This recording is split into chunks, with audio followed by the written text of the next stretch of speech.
وعلى الله قصد السبيل ومنها جائر ولو شاء لهداكم أجمعين صدق اللہ العظیم۔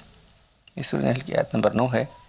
آیت کا ترجمہ یہ ہے، اور سیدھی راہ اللہ تک پہنچتی ہے، اور بعض راستے ٹیڑھے بھی ہیں، اور اللہ تعالیٰ چاہتا تم سب کو ہدایت کر دیتا۔ یہ آیت جو ہے اوپر سے اللہ تعالیٰ کی نعمتوں کا ذکر چلا ہوا ہے کہ اللہ تعالیٰ نے پہلے تو اللہ تعالیٰ نے زمین آسمان پیدا کی، خلق السماوات والارض بالحق، اپنی خاص حکمت کے ساتھ زمین آسمان کو پیدا کیا۔ تعالیٰ مشروع، اللہ تعالیٰ کا کوئی شریک نہیں ہے، وہ بلند ہے کہ کوئی شریک ہو۔ پھر انسان کو پیدا، خلق الانسان من نطفۃ فاذا هو خصیم مبین، اور انسان کو نطفے سے بنایا، پھر انسان جو ہے کھلا جھگڑا کرنے والا بن گیا۔ پھر اللہ تعالیٰ نے وَالْأَنْعَامَ خَلْقَهَا لَكُمْ، اور تمہارے لیے چوپائے پیدا کی، اس میں تمہارے لیے گرمی حاصل کرنے کا سامان ہے، ان کے بالوں سے، ان کے جو ہے کھالوں سے، فِيهَا دِفْءٌ وَمَنَافِعُ وَمِنْهَا تَأْكُلُونَ، اور اس سے بہت سارے فائدے ہیں، وَمِنْهَا تَأْكُلُونَ، تم جانور سے کھاتے بھی ہو، مختلف جانور کھانے کے کام آتے ہیں۔ وَلَكُمْ فِيهَا جَمَالٌ حِينَ تُرِيحُونَ وَحِينَ تَسْرَحُونَ، اور اس کے علاوہ ان منافع کے اس میں تمہاری رونق بھی ہے، تمہاری شان بھی ہے۔ حِينَ تُرِيحُونَ وَحِينَ تَسْرَحُونَ، جب شام کو تم چرا کر لاتے ہو، اور جب صبح لے جاتے ہو ان کو چرانے کے لیے، لانے لے جانے میں جو ہے تمہاری جو ہے رونق بھی ہے۔ وَتَحْمِلُ أَثْقَالَكُمْ إِلَىٰ بَلَدٍ لَمْ تَكُونُوا بَالِغِيهِ إِلَّا بِشِقِّ الْأَنفُسِ، اور وہ چوپائے تمہارا بوجھ ان شہروں تک لے جاتے ہیں، تم اپنی جان کو مشق ڈال کر لے جانا لیبر ممکن نہیں تھا۔ جانور جو ہے تمہارے بوجھ، تمہاری چیزوں کا، تمہارے اسباب کا بوجھ اٹھا کے لے جاتے ہیں، تم اپنی جان کو تکلیف میں ڈالے بغیر نہیں لے آ سکتے تھے۔ بے شک تمہارا رب بڑی شفقت والا ہے، بڑا مہربان ہے۔ اب اس کے بعد پھر اور اسی جانوروں کا ذکر ہے جو سواری کے کام آتے ہیں، والخیل والبغال والحمیر لترکبوها وزینہ، اسی نے گھوڑے، خچر، گدھے پیدا کیے تاکہ تم ان پر سوار ہو، لترکبوا منها وزینہ، اور تمہارے زینت کا سامان ہے۔ وَيَخْلُقُ مَا لَا تَعْلَمُونَ، اور چیزیں پیدا کرتا ہے، وَيَخْلُقُ، اور پیدا کرتا رہتا ہے۔ یہ تو پہلے پیدا کی اس میں، تو یہ مضارع کیسے گا؟ مضارع میں حال اور مستقبل دونوں ہے۔ پیدا، یخلقو، پیدا کر رہا ہے، پیدا کرے گا۔ تو جتنی سواریاں پیدا ہوئیں گی سمجھ، اس وقت موٹر نہیں تھی، یعنی کاریں نہیں تھیں، ریل نہیں تھی، اس کے بعد ایروپلین نہیں تھا، سب آ گیا اس کے اندر۔ دیکھیے قرآن کا جو بیان ہے، قرآن جو ہے قیامت تک کے لیے ہے، تو اس میں جو ہے وَيَخْلُقُ مَا لَا تَعْلَمُونَ، ابھی تم نہیں جانتے، اس زمانے میں فرمایا گیا یخلقو، پیدا کر رہا ہے، پیدا کرے گا، ما لا تعلمون، تم نہیں جانتے۔ تو جتنی سواریاں پیدا ہوئی بھی پیدا ہوئیں گی، اس کو معلوم کیا کہ سواریاں پیدا ہونے والی، فلائنگ کار پیدا ہو رہے ہیں، معلوم ہے۔ یخلق ما لا تعلمون، اب اس کے بعد یہ آ رہا ہے، تو ان سواریوں پر، ان جانوروں پر بیٹھ کر انسان مختلف مقامات پر پہنچتا ہے۔ اسی مناسبت سے یہاں یہ آیت آئی، وَعَلَى اللَّهِ قَصْدُ السَّبِيلِ، تو سیدھا راستہ اللہ تک پہنچتا ہے، وَمِنْهَا جَائِرٌ، اور بہت سارے ٹیڑھے راستے بھی ہیں۔ تو اللہ تعالیٰ کی نعمتیں یہ ہیں، اللہ کی نعمتوں کو دیکھ کر انسان، یہ سب اللہ تعالیٰ کے، یہ اللہ کے وجود پر ثبوت ہے، اس کی دلیلیں۔ اللہ کی نعمتیں کیا ہیں؟ اللہ کے خلق پر، اس کی جو ہے اللہ تعالیٰ کی جو ہے رحمت پر دلیلیں ہیں، اللہ کے توحید پر دلیلیں۔ تو ان دلیلوں سے ایک آدمی سے راستہ اختیار کر سکتا ہے، تو اس لیے فرمایا گیا وَعَلَى اللَّهِ يَدُّ، اس میں سیدھا راستہ اللہ تک پہنچتا ہے، اور لوگ جو غور نہیں کرتے، بس اندھے دھندے رہتے ہیں، تو وہ منہا جائر، بہت سے راستے ٹیڑھے ہیں۔ وَلَوْ شَاءَ لَهَدَاكُمْ، اللہ چاہتا سب کو صحیح راستے پر جو ہے ہدایت دیتا، لیکن ہدایت اسی کو دیتا ہے جو ہدایت کا طلبگار ہے۔ یہدی الیہ من اناب، جو ہدایت کے لیے طلب کرے گا، ہدایت رجوع کرے گا، اس کو ہدایت ملے گی۔ جو ہدایت کا طلبگار ہے اس کو نہیں دے گا اللہ تعالیٰ۔ یہدی الیہ من ینیب، اس کو ہدایت دے گا جو ہدایت کے لیے رجوع کرے گا۔ تو قصد السبیل کے معنی سیدھا راستہ، تو سیدھا راستہ اللہ تک پہنچتا ہے۔ حضرت تھانوی رحمۃ اللہ علیہ حکیم الامت، بہت بڑے عالم، بہت بڑے جو ہے اللہ والے تھے، ان کی کتاب ہے قصد السبیل، اس سے میں آپ کو سنانے جا رہا ہوں۔ تو کتاب کا نام ہے قصد السبیل الی مولا الجلیل یہ چند ہدایات ہیں جس میں مختصر مگر بہت ضروری مضامین سلوک کے تعلق سے لکھے ہیں. تو پھر آپ کو اور پھر یاد دلا رہا ہوں میں، حضرت مولانا علی رحمۃ اللہ علیہ کتاب تھی تزکیہ نفس، تصوف، احسان. تو سلوک بھی لفظ، اس کے لیے سلوک بھی لفظ استعمال ہوتا ہے. لفظ سلوک بھی اسی کے لیے استعمال ہوتا ہے، تزکیے کے لیے، احسان کے لیے. سلوک کے معنی چلنا کہ اللہ کے راستے پر چلنا ہے. پھر طریقت بھی استعمال ہوتا ہے. طریق کے معنی راستہ، طریقت کے معنی راستہ چلنا. تو آپ کنفیوژن نہ کر لیں. تو یہ سب الفاظ استعمال کیے، سب اس کو انگلش میں سینونیمس ہیں سبھی الفاظ، اس لیے کنفیوژن نہ کر لیں. کیا سب ایک بار تصوف بولتے ہیں، ایک بار طریقت بولتے ہیں، کہ ایک بار احسان بولتے ہیں، ایک بار تزکیہ، سب ایک ہی معنی. تو حضرت تھانوی رحمۃ اللہ علیہ فرمانے یہ چند ہدایات ہیں جو مختصر مگر بہت ضروری لکھی. کچھ مضامین سلوک کے مذکور ہیں جن کے قلم بننے کی ضرورت یہ بھی کہ اکثر لوگوں میں بعض لوگ ناواقعی کی طرح سے غلطی میں مبتلا ہو جاتے ہیں، اور کچھ لوگ جو ہے علم نہ ہونے کی غلطی میں مبتلا ہو جاتے ہیں. لوگ چاہتے ہیں کہ صحیح راستہ حاصل کریں، لیکن کچھ لوگ جو ہے ناباکی کی وجہ سے، کچھ لوگ جو ہے غلط فہمی کی وجہ سے صحیح راستہ جو ہے بھٹک جاتے ہیں. تو یہ اس لیے کہ مضامین بہت ضروری ہے، بہت ضروری. ہم جو ہے کالج میں پڑھتے تھے، اس وقت ٹیوشن جاتے تھے. تو ایک صاحب تھے جو گوکھلے کے نام سے، مراٹھی زبان پڑھاتے تھے. وہ ٹیوشن دیتے، ان کی ٹیوشن بہت مشہور تھی اس زمانے میں. جو جاتا ہے ضرور فرسٹ کلاس پاس ہوتا ہے. الحمدللہ ہم بھی فرسٹ کلاس پاس سے ٹیوشن جا کرتا. تو کیا بھی اس چیز سمجھانا تو بڑے سمجھانے کا طریقہ بہت اچھا تھا ان کا. تو very important, very very very very important کرتے تھے. تو ویسے بہت ہی very very very important points ہیں. یہاں جو حضرت تھانوی رحمۃ اللہ نے جو ہدایتیں لکھی ہیں، ہدایت نمبر اول، دوم، اس طرح سے لکھی ہیں، یہ سب بہت بہت ویری ویری ویری امپورٹنٹ چیزیں. بہت جو ہے کان کھول کر اور سن کر دل میں اس کو جگہ دینا ہے، اچھی طرح اس کا ادراک کرنا ہے. تو لوگ جو ہے اللہ تعالیٰ نے راستہ اتنا کھلا رکھنے کے باوجود بھی لوگ کیوں گمراہ ہو رہے ہیں؟ تو اس کا شعر ہے، ایک سبق پرنان تیرا برفر کے سر، تو ہمیں جوئی لبے نہ در بدر. ایک جو ہے روٹیوں کا ٹکڑا تمہارے سر پر رکھا ہوا ہے، تم ہی جو ہے ہاتھ پھیلا کے بھیک مانگ رہے ہو. اللہ نے کتاب اتنا کھلی رکھی ہے. ترا برزانوئے میاں جو آپ تیرے پیروں تک، تیرے زانوں تک پانی آیا ہے، تو پیاسا سے واز آتش واز جو گشتی خراب. تو جو ہے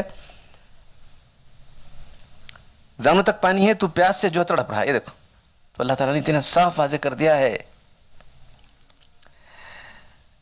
اس لیے طریق اور مقصود دونوں کی وضاحت کی توضیح اور تعین ضروری سمجھی گئی.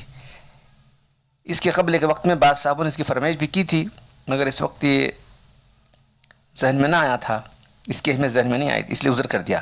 اب اس کا وقت آیا ہے کہ اصل میں ان ماخذ کا مضامین کیا ہیں. تو وہی اللہ کی کتاب، اللہ کے رسول کی سنت ہے. اب سب تفصیلات نہیں لکھیں، صرف پوائنٹس لکھیں.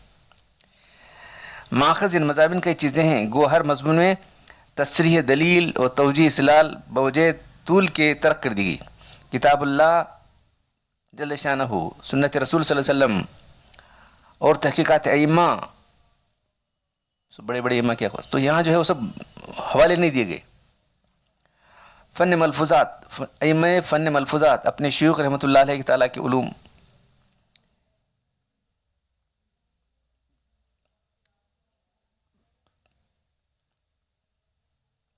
اللہ تعالیٰ اس کو اس کے نام کی طرح اہل سلوک کے لیے مقصود حقیقی تک پہنچانے کا مختصر اور موصل طریقہ بنا دے. مجھ آوارہ کو اپنے ٹھکانے لگا دیں. تو بڑے لوگ اس طرح سے لکھتے ہیں. ہدایت نمبر 1، انگلش میں انسٹرکشن نمبر 1 اس سے کہہ سکتے ہیں. سلوک جس کو عرف میں تصوف کہتے ہیں، دیکھیے وہی ہے اور لفظ. اس کی حقیقت یہ ہے کہ تعمیر الظاہر والباطن، ظاہر اور باطن کی تعمیر کرنا ہے. ویران پڑا ہوا ظاہر بھی، دیکھ رہے ہیں آدمی جو شریعت کے خلاف ہے، اس کی پوری ظاہر باطن بھی خلاف ہے. تو اب اس کو ظاہر و باطن سے آراستہ کرنا ہے، یعنی اپنے ظاہر و باطن کو آراستہ و معمور کرنا ہے. ظاہر کو اعمال جوارح ضروریہ سے اور باطن کو عقائد حقہ سے. اس طرح باطن کو عقائد حقہ کے ساتھ اور ظاہر کو شریعت کے اعمال سے. اخلاق باطنہ کیا ہیں؟ اخلاص، شکر، صبر، زہد، توکل، تواضع. اس کا ایک مرتبہ ایک ہے. دوسرا مرتبہ ہے کہ مرتبہ اولا کے ساتھ ظاہر کو طاعت غیر ضروریہ میں، طاعت ضروریہ میں، اور باطن کو دعا میں ذکر میں مشغول کرنا. مرتبہ اولا کی تحصیل ہر مسلمان فرض ہے، اور اس کے لیے 2 چیزوں کی حاجت ہے. اس کے لیے ان کا اہتمام بھی ضروری ہوگا. ایک بقدر ضرورت علم دین حاصل کرنا. ابھی کیسا حاصل کرے گا بولو، ظاہر کس طرح آراستہ کرے گا، باطن کرے گا. تو یہ علم حاصل کرنا ضرورت، بقدر ضرورت علم دین حاصل کرنا، خواہ پڑھ کر ہو، خواہ علماء سے پوچھ کر ہو، اور پڑھنا بھی خواہ عربی ہو، فارسی، اردو، کسی سے. تو حضرت تھانی لکھ رہے ہیں کہ میں نے ایک کتاب بیشی جو نام سے شائع کرا ہے. اس کے جو رسالے ہیں، رسالے صفائی معاملات، وہ 3 باب افتاء الجنت کا ضرور متعلق لکھ کافی ہے. دوسرے علم پر عمل کرنے کی، اب علم ہے تو آگیا کیا کرتا ہے، معلومات ہو گئی، عمل کرنے کی ہمت قوی رکھنا، تقاضۂ نفس اور ملامت خلق، لوگوں کی ملامت سے نہیں ڈرنا. تو یہ مرتبہ اولا کا بیان ہو. دوسرا مرتبہ مندوب ہے، اکثر عرف میں اسی کو جو ہے آگے ایک درجہ ہے. پہلا تو بیسک بنیادی چیز ہے، دوسرا درجہ ہے اسی کو تصوف درویشی کہتے ہیں. اگر دوسرے مرتبے مشغول ہونے سے کوئی ضروری اطاعت اور مرتبہ اولا کی قوت، مرتبہ اولا فوت ہو یا خلل پذیر ہو جائے تو اس میں مشغول ہونا ممنوع ہے. اس سے نادان لوگ بیوی بچوں کو چھوڑ کر، ننگا چھوڑ کر درویش میں دم بھرتے ہیں، غلط ہے. تو بیسک کیا ہے تمہارا، بیسک جانو، اس پر عمل پیرا ہو جاؤ، ظاہر کا اور باطن کا. دوسرا درجہ تو حاصل ہو تو حاصل ہو، نہ ہو بس کیا نہیں اللہ اللہ اللہ کرتے بیٹھے صاحب. دیکھو بیوی بچے کیا کون دیکھتا نہیں. ایسے کچھ لوگ بھی ہے، کیا پرواہ نہیں ان کو، کہاں ہے کہ بیوی کدھر ہے، بچے کدھر ہیں، کیا ہے، انہوں اللہ سے لو لاکھ بیٹھے. غلط ہے. ایسے لوگ کچھ ہوئے نا، اس لیے حضرت نے لکھا ہے. تو اولا پہلا درجہ بہت ضروری، دوسرا درجہ ضروری نہیں. آگے بتایا انہوں نے کس کے لیے کیا کرنا چاہیے، کون کیا کرے، کون کیا نہ کرے. ہدایت نمبر 2، انسٹرکشن نمبر 2، صحیح ترتیب و سلوک کی مرتبہ دوم کی ہے. اول گناہوں سے توبہ خالصہ کرے. اگر کچھ عبادات واجبہ، نماز وغیرہ اس کی فوت ہوئی ہیں تو اس کو قضا کرنا شروع کر دے. اس کے ذمہ کچھ حقوق العباد ہوں تو ان کو ادا کرنے کے بندوبست میں لگ جائے، یا اہل حقوق سے معاف کرائے، کیونکہ بغیر اس کے ان سے سبکدوشی حاصل کرنے کی کوشش کرے. اگر عمر بھر بھی اجازت کرے گا، ان سے سبکدوشی حاصل کرنے کی کوشش کرے بغیر، اگر عمر بھر بھی ریاست مجاہدہ کرے گا، ہرگز مقصود حقیقی تک رسائی نہ ہوگی. اور توبہ کے ساتھ آئندہ کے لیے قوی عزم رکھے کہ اللہ اور رسول کی اطاعت، گو نفس کو کتنی ناگواری ہو، جان میں کتنا بڑا نقصان ہو، کوئی نفسانی دوری مسلط کتنی ہو، کبھی نہیں چھوڑے گا. یہ ہو اللہ اور رسول کی اطاعت، یہ ہے اصل چیز. مقصد کیا ہے؟ اللہ کی رضا حاصل ہونا ہے. تو پہلی چیز حاصل ہونے کے لیے پہلے توبہ کریں. کیسی توبہ؟ خالص توبہ، توبۃ النصوح. توب الی توبۃ النصوح قرآن میں آتا ہے. توبۃ اچھی سچی توبہ کرو. پھر تو اللہ کی جو چیزیں ہیں، جو عبادتیں تھیں اس پر وہ ادا نہیں کیا ہے تو اس کا حساب لگا کہ کتنے دنوں کی نماز نہیں پڑھا ہے، کتنے دنوں کے روزے نہیں رکھا ہے، وہ سب دیکھے. کتنے سالوں کی زکوٰۃ باقی ہے، پھر بندوں کے حقوق کیا کیا ہیں. اللہ تعالیٰ تو جو ہے بس اب جو نہیں کیا ہے بس اس کو کرنا شروع کر دے. لیٹ کیا ہے اس کو جو ہے وقت پر ادا نہیں کیا، وہ تو معاف کریں گے، پھر ادا کرنا شروع کر دے، انشاءاللہ وہ زندگی میں ادا ہو جائیں گے. نہیں بھی بات تو اللہ تعالیٰ اس کو جو ہے معاف کریں گے. لیکن بندے معاف کرنا ضروری. کسی کو جو ہے رقم لیا تھا نہیں دیا، کسی کی امانت رکھ لیا تھا اس کو ادا نہیں کیا ہے، کسی کی غیبت کیا تھا، وہ بہت بڑا گناہ غیبت ہے. آپ کو معلوم ہے حضرت امام ابو حنیفہ رحمۃ اللہ لوگ غیبت کرتے تھے، ان کو معلوم ہے کہ فلاں آدمی غیبت کر رہا ہے، اسی پھر تحفے بھیجے انہوں. پریشان ہو گئے یہ کیا ہے؟ نہیں بھائی تمہاری نیکیاں میرے اکاؤنٹ میں جمع ہو رہی ہیں، اس لیے میں احسان کرنا چاہا. غیبت بند کر دی انہوں نے، غیبت کرنی بند کر دی لوگوں نے. معلوم تو جو ہے یہ سب چیزیں جو ہے آدمی صحیح راستے پر آنے کے لیے یہ سب چیزیں ضروری ہیں. لوگ بس کیا نماز پڑھنا شروع کر دیا، بس ایک لائن کو دھن لگے آ رہے، ویسا نہیں ہے. دین کے جتنے شعبے ہیں سارے شعبوں کی طرف توجہ کرے، اپنے پہلے عقائد کو درستی کرے، اس کے بعد جو ہے عمل کی طرف توجہ کرے.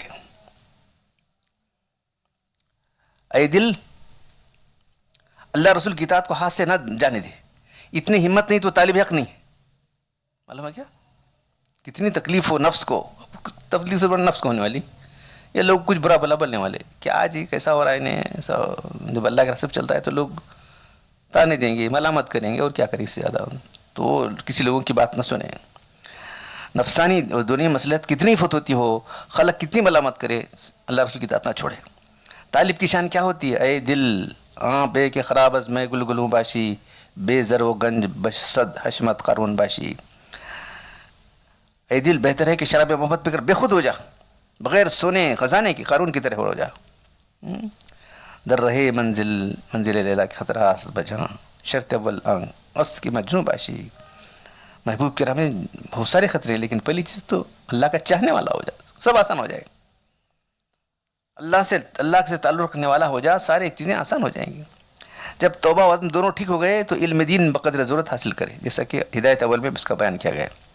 پھر اس کے بعد جو ہے شیخ کامل کی تلاش کرے. شیخ کامل کیا ہے، اس کی علامتیں آ کے بیان کی. شیخ کامل کون ہے؟ ہدایت نمبر 100 میں شیخ کامل وہ ہے جس میں یہ علامت ہو، بقدر ضرورت علم دین رکھنے والا ہو. علم دین ہی نہیں اس کو. عقائد و اعمال و اخلاق میں شرع کا پابند ہو، دنیا کی رس نہ رکھتا ہو، کمال کا دعویٰ کرتا ہو، یہ بھی شعبہ دنیا ہے. کسی شیخ کی کامل صحبت میں چندے رہا ہو. اس زمانے کے منصف علماء اور مشائخ اس کو اچھا سمجھتے ہوں بنسبت عوام کے. تو ہم حضرت تھانوی رحمۃ اللہ علیہ کی کتاب پڑھی جا رہی ہے. اس زمانے کے جتنے بڑے بڑے علماء تھے، مولانا عبد المجید دریابادی، مولانا مسیح اللہ خان صاحب، مولانا ابرالق صاحب، مولانا سلیمان ندوی رحمۃ اللہ علیہ، عبد القدیر ندوی رحمۃ اللہ علیہ. تو ایسے بڑے بڑے لوگ جو سب ان سے بیعت ہو گئے تھے، ایسے بڑے محمد شفیع صاحب رحمۃ اللہ علیہ، مفتی شفیع صاحب رحمۃ اللہ علیہ. تو ایسے بڑے لوگ ان سے تھے. عوام بڑے بڑے لوگ جب ان سے تو ایسے نہیں ہوتے، ہو کسی کو دیکھ کر اس کے عقائد اس کے اعمال سب دیکھ کر ہوتے. بنسبت عوام کے خواص یعنی فہم دیندار رکھنے لوگ اسی طرح مائل ہو. جو لوگ اس کے مرید بن جاتے ہیں ان کی اکثر کی حالت اتباع شریعت اور قلت حرص دنیا کی ہوتی ہو. شریعت پر چلنے والے اور جو ہے دنیا سے جو ہے کنارہ کش ہوتے ہیں، دنیا کے چاہنے والے نہیں بنتے. وہ شیخ تعلیم متعلق میں اپنے مریدوں کی حالت پر شفقت رکھتا ہو. بس مرید کر دیا چھوڑ دیا کیا بھی کرو، ویسا نہیں، بلکہ تعلیم اور تلقین پر مریدوں کی کرتا ہو. ان کی کوئی بری بات دیکھ کر ان کو ٹوک ٹوک کرتا ہو. یہ نہیں کہ ہر ایک کو ان کی مرضی پر چھوڑ دے. اس کی ایسا شیخ کون ہوتا ہے؟ اس کی صحبت میں چند بار بیٹھنے سے شیخ کامل کے صفات بیان کیے جائیں. اس کی صحبت میں بیٹھنے سے دنیا کی محبت کم ہو، اللہ کی محبت میں ترقی ہو، خود بھی ذاکر شاغل ہو، بغیر عمل یا عمل تعلیم میں کچھ برکت نہیں رہتی. جس شخص میں یہ علامتیں ہوں پھر نہ دیکھیے کسی کوئی کرامت مت دیکھو. کیا کرامت ہوتی صاحب تمہارے شیخ کی؟ کیا کرامت کچھ بھی نہیں ہے. شریعت پر عمل کرنا اس سے بڑی کرامت ہے. یہ مت دیکھو اسے کیا کرامت ہوتی ہے، اس کے سے کیا تصورات ہوتے ہیں، اس سے جو ہے توجہ سے کیا ہوتا ہے، اس کی توجہ کی جو کچھ بھی نہیں ہے. توجہ سے مت کرو وہ بھی نہیں ہے. بس دین صحیح سمجھا رہا ہے ہم کو دیکھو. یہ صاحب تصرف ہے کہ نہیں؟ تصرف کرنا اپنے توجہ سے تصرف کر کو اسے بدلانا آدمی کو، ایسا نہیں ہے سیدھا کہ تمہارا. یہ امور لوازم مشیخیت یا ولایت میں سے نہیں ہیں. اس طرح یہ نہیں دیکھیے کہ اس کی توجہ سے لوگ مرغ بسمل کی طرح تڑپتے ہیں، نہیں، کیونکہ یہ بھی لوازم بزرگی سے نہیں ہے. اس میں ایک نفسانی تصرف ہے جو مشق سے بڑھانا چاہتا ہے. تو نفس یہ جو ہے مسمرزم معلوم ہے نا، وہ شعبہ ہے یا نہیں ہے جو مشق سے آتا ہے. غیر متقی غیر مسلم بھی کر سکتا ہے. توجہ کا جو عمل ہے، اس لیے چندہ اس سے نفع نہیں، کیونکہ اس کے اثر کو بقا نہیں ہوتی. مرید غبی کے لیے جو ذکر سے اصل مسلم ہوتا، چند روز تک شیخ کے اس عمل سے ایک گناہ تاثر و انفعال قبول ہوتا ہے، قبول آثار اور ذکر کا پیدا ہو جاتا ہے. یہ نہیں کہ خواہ مخواہ لوٹ پوٹی جائے. تو ہدایت نمبر 100 میں شیخ کیسا ہونا چاہیے یہ بات بتائی. اب ہدایت نمبر 4، شیخ کامل میسر ہو اور اس سے بیعت کا ارادہ کرے تو اول یہ سمجھ لے کہ بیعت سے کیا غرض ہے، کیونکہ اس میں لوگوں کی غرضیں مختلف ہوتی ہیں۔ بعض تو اس سے بیعت ہوئے وقت صاحب کشف و کرامت بننا چاہتے ہیں۔ کشف و کرامت خود شیخ میں ہونا ضروری نہیں ہے، تمہارے اندر کیا ہے تو بیچارے مرید کو کیا اس کی حوص کرے، مرید کیا حوص کرے۔ بعض سمجھتے ہیں کہ سلسلے میں داخل ہونے سے پیر بخشش کے ذمہ دار ہو جاتے ہیں، یہ بھی غلط بات ہے۔ قیامت میں دوزخ میں نہ جانے دیں گے خواہ کیسے عمل کر لیں، یہ بھی غلط ہے۔ خود اللہ کے رسول نے فاطمہ الزہرا فرمایا یا فاطمہ تو انقذی نفس کی من ناری، اے فاطمہ اپنے آپ کو دوزخ کی آگ سے بچا، لا اغنی عنک من الشیء، میں تیرے کام نہیں آؤں گا۔ بعض یہ جانتے ہیں کہ پیر صاحب ایک نظر میں کامل بنا دیتے، ہم کو کچھ محنت کرنے کی ضرورت نہیں پڑے گی، نہ ماسی کا ترک کرنا پڑے گا، تم اپنے ارادے سب کرنا پڑے گا، نہ ماسی کے ترک کرنے کا قصد ارادہ کرنا پڑے گا، نہ اس طریقے سے ہم کو کام بن جاتا ہے۔ تو صحابہ کرام کو کچھ کرنا پڑتا تھا؟ کچھ بھی نہیں کرنا پڑتا تھا۔ اللہ کے رسول صلی اللہ علیہ وسلم سے زیادہ قابل نظر کون ہوتا ہے؟ کہیں بطور خیر کی عادت ایسا بھی ہو گیا ہے، لیکن خواری کی عادت میں دوام و لزوم نہیں ہوتا، اس بھروسے پر رہنا بڑی غلطی ہے۔ بعض چاہتے ہیں کہ خوب جوش خروش اور پیدا ہو جائے، خوب نعرے لگایا کرے، گناہ آپ سے آپ چھوٹ جائے، آپ سے آپ چھوٹتا نہیں، ارادے سے چھوڑنا پڑے گا۔ مرید کے معنی کیا ہے؟ ارادہ کرنے والا، اپنے ارادے سے چھوڑنا پڑے گا گناہ، اپنے ارادے سے نیک عمل اختیار کرنا پڑے گا۔ آپ سے آپ ہو جائے، وسائل خطرات سب فنا ہو جائیں، بس ایک عالم محیط کا رہے، یہ خیال پہلے سب سے پہلے پاکیزہ ہونا سمجھ۔ لیکن منشا اس کا بھی نواقفی ہے۔ یہ امور جملہ کیفیات اور احوال ہیں، احوال محمود ہیں لیکن مقصود نہیں۔ مقصود کیا ہے؟ اعمال ہے۔ اور پھر کرنے سے معلوم ہوا کہ ایسی خواہشات میں نفس کا خفی قید ہوتا ہے کہ نفس طالب ہوتا ہے راحت اور لذت اور شہرت کا، ان کیفیات میں سب امور حاصل ہو جاتے ہیں۔ طالب رضا کو جس کا مقصود ہونا عنقریب آتا ہے، ان خواہشوں سے کیا علاقہ؟ وہ تو زبان حال سے کہتا ہے فرق و وصل فراق و وصل چے باشد رضا دوست طالب، رضا دوست طلب حیف باشد ازو غیر وہ تمنا ہے۔ دیگر روزہ اگر گرفت گو رو باک نیست، تو بما آنکی چون تو پاک نیست۔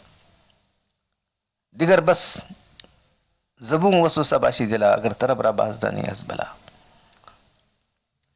اشعار ہے، اشعار کا ترجمہ یہ ہے کہ جدائی اور ملاپ کیا، اللہ تعالیٰ جو چاہتا ہے بس جیسا رکھا ہے ویسا رکھو،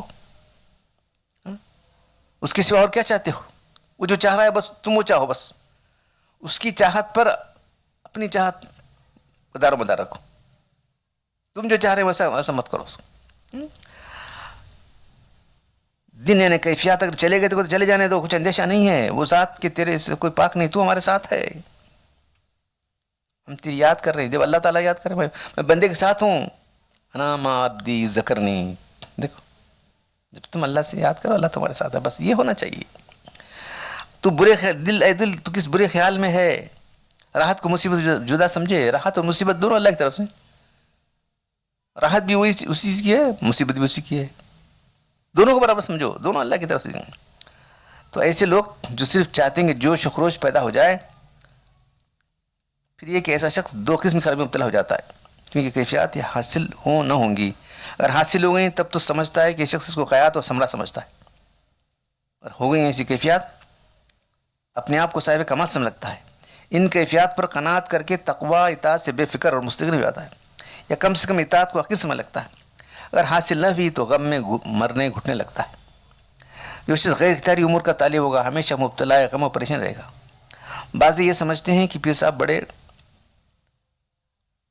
صاحب کے عملیات بڑے مجرب ہیں، ضرورت کے وقت ان سے تعویذ گنڈے لے لیا کریں گے، یا پیر صاحب بڑے مقبول دعوات ہیں، مقدمات وغیرہ میں ان سے دعا کرا کریں گے، اور سب کام اپنی مرضی کے ہو جائیں گے، ساری خدائی پیر صاحب کے قبضے میں دے دی، یا ہم خود ان سے ایسی چیزیں سیکھ لیں گے کہ ہم بھی بابرکت ہو جائیں، ہمارے دم کر دینے سے یا ہاتھ پھیرنے سے مریض اچھے ہو جائیں۔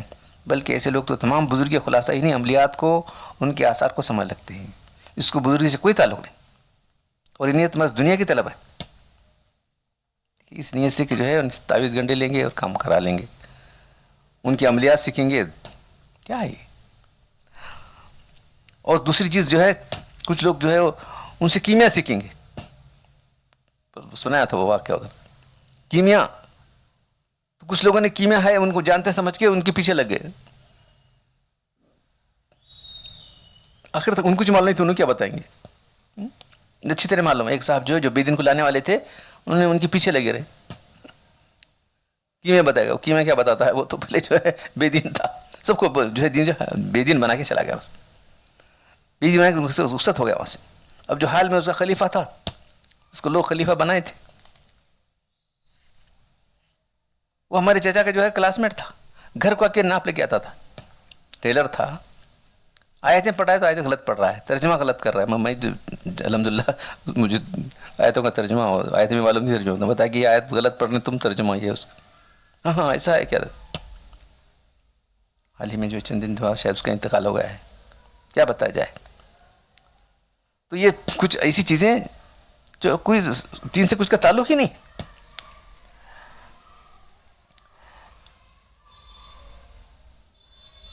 یہ نیت محض دنیا کی طلب ہے, اس لیے بالکل فاسد در فاسد ہے. بعض لوگ یہ سمجھتے ہیں کہ ذکر شکر سے یہ فائدہ ہوتا ہے کہ انوار نظر آیا کریں گے, یہ کچھ آوازیں سنائی دیں گی, یہ بھی ہوس اور نافہمی ہے. کیونکہ وہ تو ذکر شکر پر ان کا اثر ہونا ضروری نہیں, نہ ذکر شکر سے مقصود ہے. دوسرے انوار و الوان و اصوات بعض وقت اس کے دماغ کا تصرف ہوتے. کیا نظر آ رہا ہے, کیا تم کو کیا نظر آئے گا, کیا نوران ہے. اس کے دماغ کا تصرف ہوتا ہے, علم غیب کی اشیاء میں سے نہیں ہوتی ہیں. اگر بالفرض اسی عالم کی چیزیں منکشف ہوئی ہیں تو اس کو کیا فائدہ. کسی عالم کے منکشف ہونے سے قرب نہیں بڑھتا. قرب کے لیے تو کیا اطاعت ہے, اطاعت اللہ شریعت کی اطاعت کرنا, اللہ رسول کی اطاعت کرنا. بعض اوقات شیاطین کو ملائکہ نظر آتے ہیں اور وہ شیطان کے شیطان ہی رہتے ہیں. مرنے کے بعد ظاہر ہے کہ سب لوگوں کو کفار کو اس عالم کے حقائق انکشاف ہو جائے گا. جو اس امر میں کفار بھی مشترک ہوں, اس میں کیا کمال ہے. چونکہ امور مذکورہ میں سے صحیح غرض کوئی نہیں, اس لیے ان سب کو دل سے نکالنا پڑے گا. مقصود سلوک کا کیا ہے, رضا حق, اللہ کی رضا حاصل کرنا ہے بس. یہ اگر تم نے سمجھ لیا ہے, اس کا طریقہ شریعت کی پیروی. دو چیزیں ہیں دیکھو, سلوک یعنی تصوف کا, طریقت کا, تزکیے کا کیا ہے, رضا حق, اللہ کی رضا. مقصود سلوک کا رضا حق کو سمجھ کر جس کا طریقہ ہے کام شریف بجا لانا ہے. یہ اگر سمجھ لیا ہے تو تم نے صحیح سمجھ لیا. یہ نہیں ہو رہا ہے تو کچھ بھی نہیں ہو رہا ہے, سب اور بیکار چیزیں ہو رہی.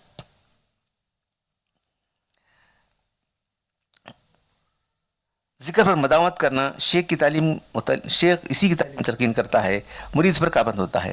اگرچہ کوئی فتح مربند ہو, نہ کوئی کمال اس کے ذم میں حاصل ہو, تب بھی آخرت میں اس کا ثمرہ دنیا میں کچھ ظاہر نہیں ہوتا, آخرت میں تو ظاہر ہوگا.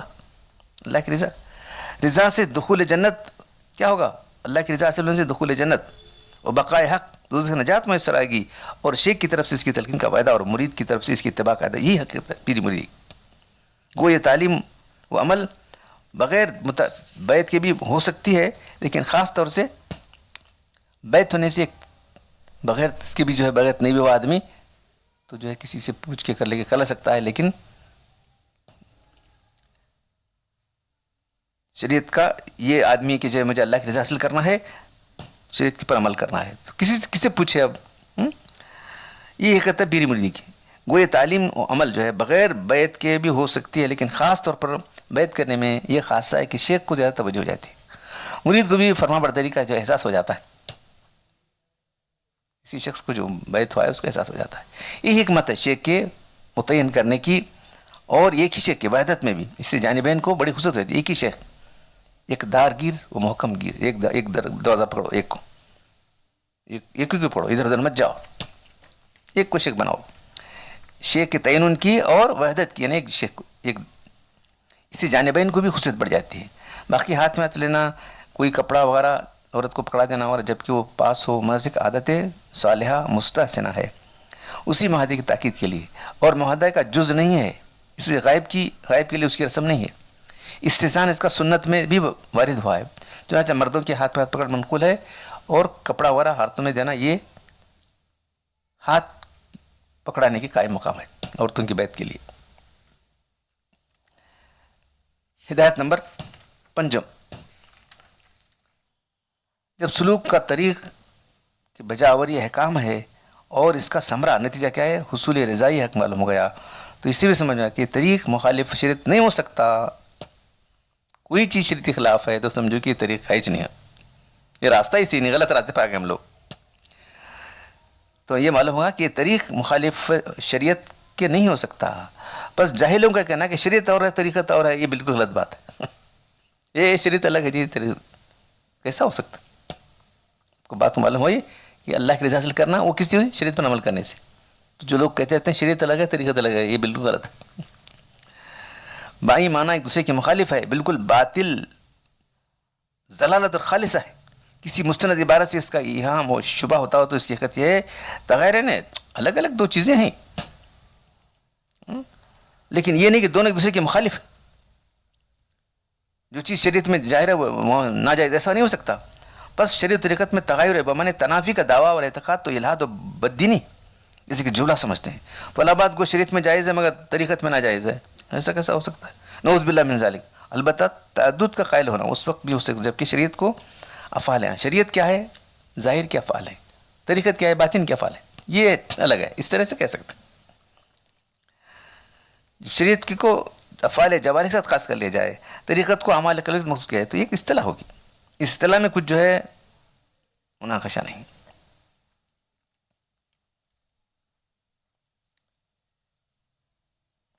ہدایت ششم،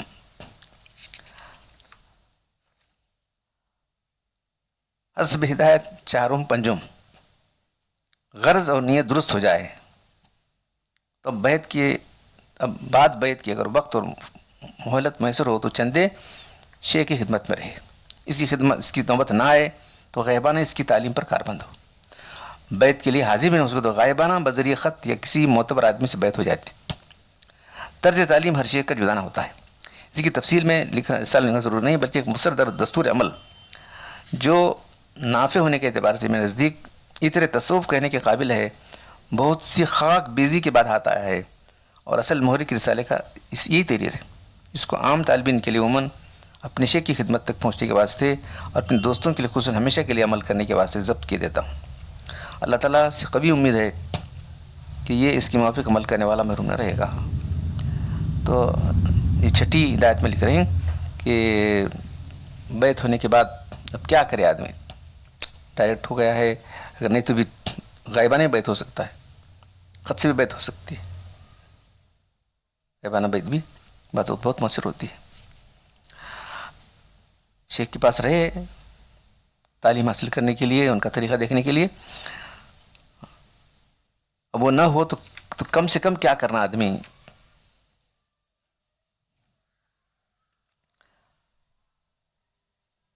جس کو عام طالبین کے لیے عموماً اپنے شیخ کی خدمت میں پہنچنے کے واسطے اپنے دوستوں کے خصوصاً ہمیشہ کے لیے عمل کرنے کے واسطے ضبط کیے دیتا ہوں. اللہ تعالیٰ سے قوی امید کرتا ہوں کہ اس کے موافق عمل کرنے والا محروم نہ رہے گا.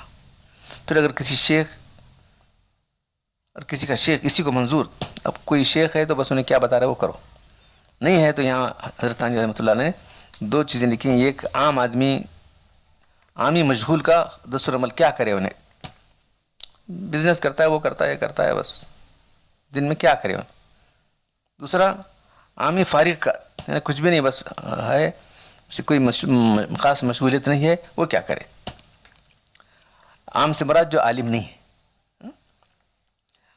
مشغول سے مراد کسی بزنس میں لگا ہوا ہے، کوئی ملازمت کر رہا ہے. فارغ مراد جو کسی ملازمت میں نہیں کرتا، کچھ نہیں کرتا، بالکل فارغ ہے. تو دو کے بارے میں انہوں نے لکھا ہے. اور تیسرا عالم مشغول کا اور عالم فارغ کا، چار لوگوں کے دستور العمل لکھیں کیا کرنا چاہیے یہ کرنے کے بعد. تو وہ اصل اسی کے لیے حضرت نے رسالہ لکھا ہے. تو کیا ہے دیکھو، پہلے عام سمجھو، ہم سب جو ہے مشغول ہیں یا عامی ہیں، سب تو عامی ہیں سمجھ لو. پہلے اکثر عامی ہیں، ہمارے مجالس میں کون علماء ہیں، دیکھیے علماء ہیں تو ان کے لیے بھی ہے دس سنو. سب سے پہلے یہ ہے کہ وہ اول عقائد و مسائل ضرور سیکھے، عقائد و مسائل ضروریات سیکھے، عقیدہ درست کرے. عقیدے کے بغیر ہے نا اپنی ایمانیات کو درست کرے. جس کا عقیدہ درست ہے اسی کی بندگی اللہ قبول کرتے ہیں. جس کے عقیدے میں خرابی ہے اس کی کوئی بندگی قبول نہیں ہے. پھر عمل کرنے کے مسائل کس طرح کرے. ایمان درست ہو گیا، اب نماز کی وقت آ گیا، نماز کے مسائل سیکھے. نماز کے لیے وضو ضروری ہے، پاکی ضروری ہے، پاکی کے لیے جانا، پاکی و ناپاکی جانا ضروری ہے. دیکھیے وہ عقائد و مسائل ضروریات سیکھے، بہت اہتمام سے اس کا پابند رہے، جو نئی چیز آئے اس کو پیش آئے علماء سے پوچھے، پیر عالم ہے تو اس سے سب سے بہتر یہ ہے، اگر ممکن ہو یہ تو پوچھ لیتا، عقائد ضروریہ اور مسائل ضروریہ یہ جاننا ضروری ہے، جو رات دن پیش آنے والی چیزیں ہیں۔ پھر اس کے بعد نمازوں کی پابندی، وہ تو سب ہے، توبہ تو کیا ہے، نمازوں کی پابندی کر رہا ہے وہ، اگر اس کا پیر عالم ہے تو بہتر، ممکن ہو تو تہجد آخر شب میں پڑھے، ورنہ عشاء کے بعد ہی وتر کے پہلے کچھ نفلیں پڑھ لیا کرے تہجد کی نیت سے۔ پانچوں نمازوں یا جن کے نمازوں کے بعد فرصت ہو، سبحان اللہ 100 مرتبہ، لا الہ الا اللہ 100 مرتبہ، اللہ اکبر 100 مرتبہ، سوتے وقت استغفار 100 مرتبہ پڑھے، ہر وقت اٹھتے بیٹھتے درود شریف زبان سے جاری رکھے، اس میں وضو اور عدد کی قید نہیں ہے، لیکن ہر وقت تسبیح ہاتھ میں لیے نہ پھرے، ایک طریقے ریاکاری ہو جائے گی۔ قرآن پڑھا ہو تو روزانہ کسی اور قرآن پڑھنے کی قرآن کی تلاوت کر لیا کرے۔ اس رسالے کے آخر میں جو مردوں عورتوں کو نصیحتیں لکھی گئی ان کو کبھی کبھی دیکھ لیا کرے، اس پر عمل کرتا رہے، کبھی کبھی اپنے پیر کے پاس یا کوئی اور خوش عقیدہ متقی نیک بزرگ ہوں ان کے پاس جا کر بیٹھا کرے، لیکن پیر کے پاس جانے میں اس کی پابندی نہیں کرے، کچھ ضرور لے کر جائے نا تحفہ، کیونکہ یہ تکلف خلاف ہے، تکلف ہے اور خلاف ہے اخلاص کے، تکلف ہے اور اخلاص کے خلاف ہے۔ باقی اوقات میں بال بچوں کے لیے کسب مشہور رہنا بھی عبادت ہے، اگر یہ عامی عورت ہے تو باقی اوقات میں گھر کا کاروبار خصوصاً شوہر کی خدمت اس کے لیے عبادت ہے، اور بدون اذن شوہر کے پیر کے یہاں نہ جائے، اور ایام حیض میں بھی وظیفے کے وقت میں وضو کر کے وظیفے پڑھ لیا کرے، سبحان اللہ الحمدللہ پڑھنے کے لیے کافی ہے، بجوز قرآن مجید کے اور نماز کے باقی حالت میں نہیں ہو سکتا، دوسری چیزیں پڑھ سکتی ہیں، زبانی پڑھنا ہے، قرآن مجید کے حساب میں پڑھنا درست نہیں ہے، یہ عام آدمی کا جو مشغول ہے، عامی فارغ ہے، اللہ تعالیٰ اس کو دیکھ رکھا ہے سب کچھ، کھانے پینے کا انتظام اس کا ہے، کچھ مشغول نہیں ہے ملازمت میں کسی نوکری میں، جو ہے اس کا بھی وہی ہے جو عامی مشغول کا ہے، مگر اتنی عمر اور زیادہ ہے، اگر ممکن ہو تو اگر خالی ہے تو پیر کے پاس جا کر رہے، لیکن اپنے کھانے پینے کا انتظام کرے، پیر پر نہ ڈالے، بعض جگہ اب تو ہوتا ہے، اکثر جگہ جاتے ہیں تو لوگ کر دیتے ہیں، اگر نہیں ہے تو انتظام کر کے رہے، جیسے تھانوی رحمۃ اللہ کو جاتے تو پہلے پوچھتے تھے کہاں ٹھہرے ہو، کہنے کا انتظام کیا ہے، تو یہ سب پوچھتے تھے، لیکن اب الحمدللہ جہاں بھی ہے جو بھی لوگ جاتے ہیں تو کھانے پینے کا انتظام کر دیتے ہیں لوگ، خانقاہوں میں اپنے خود ایسے طور سے کرے کہ کسی دوسرے پر باندھ نہ پڑے، کوئی انتظام وغیرہ ظاہر نہ ہوتا تو اتنا ضرور ہے دوسرے کے بھروسے پر نہ رہے، اللہ پر توکل کر کے مل جائے تو کھا لے، نہ ملے تو صبر کرے، پیر کے پاس نہ رہ سکے تو اپنے وطن میں رہے، اور گھر میں کسی مسجد میں، مگر جہاں تک ہو سکے لوگوں سے تعلقات جو ہے مخالفت نہ رکھے، زیادہ مطلب نہ رکھے، جب تک کوئی دنیا دین کی ضرورت ہو کسی سے مخالفت نہ کرے، جب کسی ضرورت سے ملنا ہو تو زبان کا خیال رکھے، کوئی کلمہ خلاف شرع نہ نکالے، غیبت وغیرہ منہ سے نکل جائے، لیکن نماز جماعت کے ساتھ پڑھے، تنہائی میں جو اوقات اپنی ضرورت حاجت سے بچیں اس میں قرآن کی تلاوت کرے، مناجات مقبول پڑھے، خواہ نوافل، خواہ درود شریف، خواہ استغفار میں مشغول رہے، کچھ پڑھا لکھا ہو تو تھوڑے ان کتابیں جو اردو فارسی میں ہیں کسی معتبر عالم کو دکھا کر پڑھے، کوئی سی کتاب ملا پڑھنا شروع کرتا ہے تب مستند ہے کہ نہیں ہے، کیا ہے، کدھر ہے، غلط کتاب پڑھ کے آدمی گمراہ ہو جاتا ہے، بہت سے لوگوں کی حالت ایسے ہیں۔ کسی موقع عالم سے پوچھ لے، اگر بستی میں کہیں طالب علم یا اللہ کرنے والے موجود ہوں ان کی خدمت گزاری میں اپنے وقت کا بڑا حصہ خرچ کرے، اس سے قلب میں برکت پیدا ہوتی ہے، خود بینی سے حفاظت رہتی، کبھی کبھی نفل روزہ بھی رکھ لیا کرے۔ باقی دونوں قسم کے عامیوں کو اشغال کی توجہ نہ کرنا چاہیے، اس میں طریق خطرات ہیں جن کا تحمل عامی نہیں کر سکتا، البتہ اپنے میں شوق و استاد دیکھے تو اس میں ذات اللہ اللہ 3000 سے 6000 تک تنہائی میں بیٹھ کر پڑھ لیا کرے، مگر بغیر ضرب کے اور بغیر جہر کے، یہ دو کا عام لوگوں کا دستور العمل کیا ہے یہ حضرت نے بیان کیا ہے، عالم کا دستور العمل کیا ہے کل پڑھیں گے۔ تو قصد السبیل اللہ کا راستہ کیا ہے میں سمجھتا ہوں آپ کو معلوم ہو گیا، انشاءاللہ اور بھی بہت ساری تصوف کتابیں ہیں تو اس سے آپ کو پڑھ کر سنایا جائے گا، تو صحیح راستہ کیا ہے اور کس طرح بزرگوں نے طے کیا اور کیسے کیسے اہم نکات، نقطے کے معنی پتے کی بات کرتے ہیں، نکات اس کی جمع ہے، ہمارے سامنے رکھی ہے۔ اکمال الشیم وہ کتاب ہے، وہ انشاءاللہ تعالیٰ وہ آپ کو سنائی جائے گی۔ تو اللہ تعالیٰ مجھے آپ سب لوگوں کو دین کی صحیح سمجھ عطا فرمائے اور طریقت کے صحیح راستے پر قائم رکھے، اسی پر ہمارا خاتمہ کرے۔ سبحان ربک رب العزت عما یصفون وسلام علی المرسلین والحمد للہ رب العالمین۔